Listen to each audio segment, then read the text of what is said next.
And then Flagrant 2, mate. Rowe bags. That felt great. Tell you what was cool. This is what's cool, right? Like, obviously, doing all right as a comedian over there. Which you are doing pretty good. We're doing okay.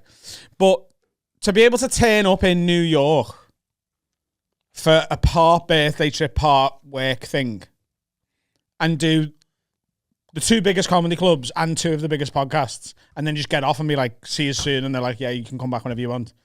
That's cool. Yeah. That is cool. To be able to just, like, I'm just a fucking little fat lad from Duffy, do you know what I mean? I'm sat there on one of the biggest podcasts in the world, and they both asked me to do it. Like, I asked to do the comedy clubs, but they asked me to do these things. They were like, do you want to come and do this for us? I was like, yeah. I've never seen Flagrant. What's the vibe like compared to us? It's not a million miles away. So they started as a basketball podcast. It's called Flagrant 2, No Easy Buckets. That was the full title initially. Flagrant Foul. Yeah. And then they just stopped doing that. Well, they still do sports. So the way they do their show is like Mark, one of their producers. So they've essentially got a Carl and a Finn. They timestamp it. They do timestamp it. So Mark has sort of prepped a load of topics to talk about.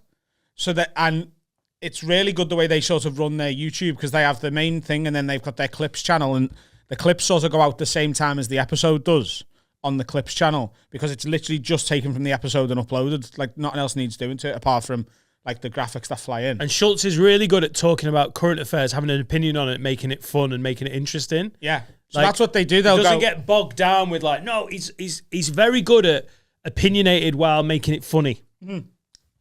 So what they do is they'll go, right, what we're doing next, Mark, and he'll go, oh, have you heard about Novak Djokovic refusing to take the vaccine, and he might get kicked out? And then they literally talk about that for as long as they want to talk about it, and then he'll go, right, what's next? But then that becomes the clip, and it becomes the timestamp in the episode. It's really good the way they do it. It was just fun, just easy to be funny on.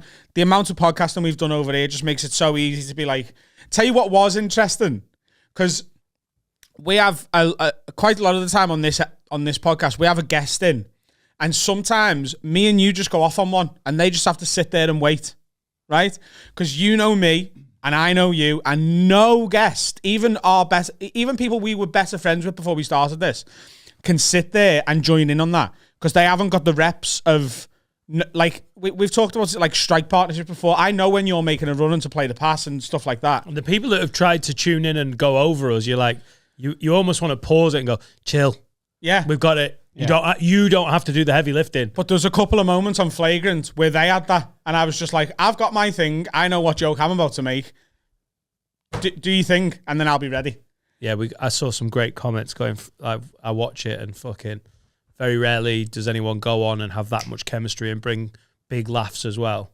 Yeah. So you obviously held your own. It was really, really, really when fun. Schultz went, who's your co-host on that? And you were like, oh, let's have a word. And he was like, no, who'd you do it with? And you were like, Dan Nightingale. I was in my fucking living room in shitty Sorgle in Cheshire. I went, come on! Get together, fucking!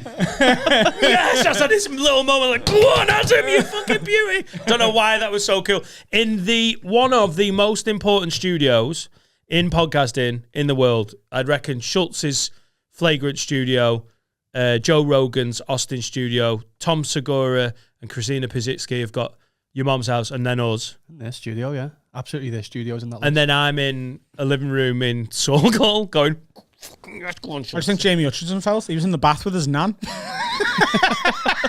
And I mentioned him. But yeah, that was cool. And then someone was like, I came here for the moan. It's like, oh my God.